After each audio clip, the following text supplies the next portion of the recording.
আমরা আসলে এটা নিয়ে শক্ত অবস্থানে যাব। আমরা ডিসইনফরমেশন বেস ফটোকার্ড আসলে অ্যালাউ করব না। আমি আপনাদেরকে অনুরোধ করছি, সাংবাদিকতাই যেন হয়, প্লিজ। আমরা যথেষ্ট খোলা মনে আপনাদের সাথে ইন্টারঅ্যাক্ট। পানি সম্পদ মন্ত্রণালয়, এটা একটা ছোট্ট ঘটনা আছে, এটা গত সপ্তাহে ব্রিফিং করেছিলাম। আমি আবারও একটু বলি, প্লিজ আপনাদের কাছে অনুরোধ, আমরা এগুলো নিয়ে আসলে আস্তে আস্তে আইনগত ব্যবস্থার দিকেও যাব। আমি গত যে ব্রিফিং ছিল সেখানে রিপিট করে পড়ে বলেছিলাম যে কর্মসূচিভুক্ত খালের সংখ্যা 1260, খননকৃত খালের প্রাপ্ত দৈর্ঘ্য 561 কিলোমিটার, শতকরা অগ্রগতির হার 44.55। এটা যে আমাদের কর্মসূচির খাল তার প্রায় অর্ধেক। একটা ফটোকার্ড তৈরি হলো, আমি নাকি বলেছি সারা দেশের অর্ধেক খাল খনন করা হয়ে গেছে।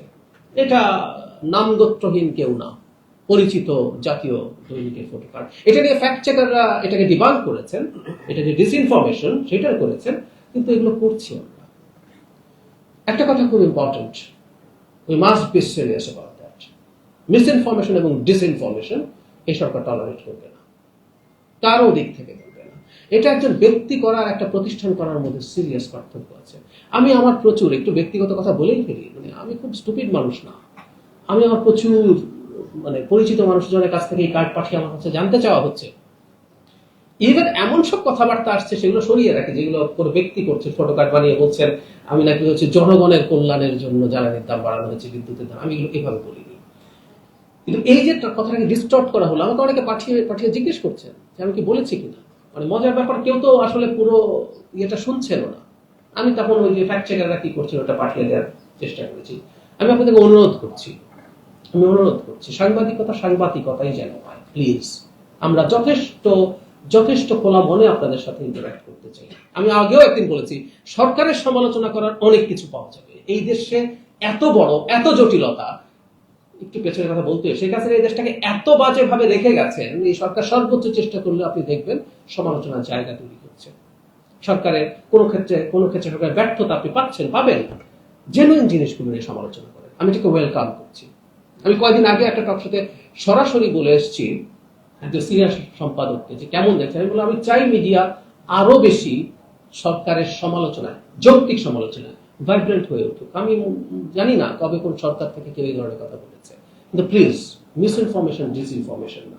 এই যে একজন অপরাধীকে ধরা যায়নি মানে যাবে না তা না। নাম্বার 2, অবস্থান ইম্পর্টেন্ট। আপনি খেয়াল করবেন ইন্টারিম সরকারের সময়ে যেই ধরনের প্রবণতা ছিল, এই সরকারের সময় অনেক প্রবণতা নেই। ওটা ছোট উদাহরণ দিই, কিছু হলে রাস্তা ব্লক করে ফেলা যাবে।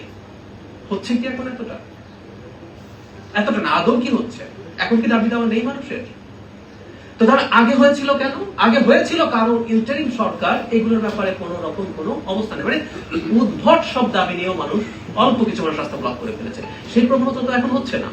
তার মানে আমি যেটা বলতে চাইছি, ওই সময় যে ঘটনা ঘটেছে, কারণ ওটার মধ্যে এক ধরনের রিলাক্টেন্স সরকারের ছিল বলে আমরা মনে করি। আমিও ব্যক্তিগতভাবে মনে করি, এটা আমার ব্যক্তিগত অপিনিয়ন। কিন্তু আমার ব্যক্তিগত অপিনিয়ন, রিলাক্টেন্স ছিল, এটা সরকারের বক্তব্য না। প্লিজ ফটোকার্ড বানানোর সময় একটু শুনে নেবেন। আমরা আসলে এটা নিয়ে শক্ত অবস্থানে যাব। আমরা ডিসইনফরমেশন বেস ফটোকার্ড আসলে অ্যালাউ করব না মিডিয়া থেকে। এবং এটা আমার মনে হয় মিডিয়ার মানুষ হিসেবে আপনাদেরও চাওয়া উচিত যে এটা যেন হবে না। তো তার আগে আমি যথেষ্ট পরিমাণ কমিউনিকেট করার চেষ্টা করছি, এর বেশি কিছু না। আর সরকার মিডিয়াকে ভয় পায়, এটা কিন্তু খারাপ কথা। গণতান্ত্রিক সরকার জনগণ এবং মিডিয়াকে ভয় পায়, স্বৈরাচারী সরকারকে বরং মিডিয়া ভয় পায়। এই যে আমরা আপনাকে ভয় পাচ্ছি, ইটস এ পজিটিভ সাইন যে আমরা জনগণ এবং মিডিয়াকে ভয় পাই। আমরা একটা ডেমোক্রেটিক সরকার, সেই কারণে আমরা আপনাদের আসলে ভয় পেতে চাই, আমরা আমাদের এই টেনিয়রের শেষ দিন পর্যন্ত। তো যেটা বলছিলাম, এই সরকার যেহেতু এই ব্যাপারে কঠোর আছে, কঠোর থাকবে, আমি বিশ্বাস করি এই প্রবণতা কমে যাবে।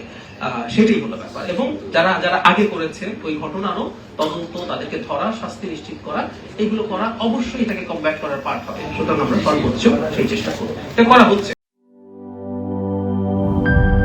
ইউরোপ, এশিয়া, আমেরিকা, যেখানে যাই, বিশ্বের 145টি দেশে আজ ফ্রুটো পাই।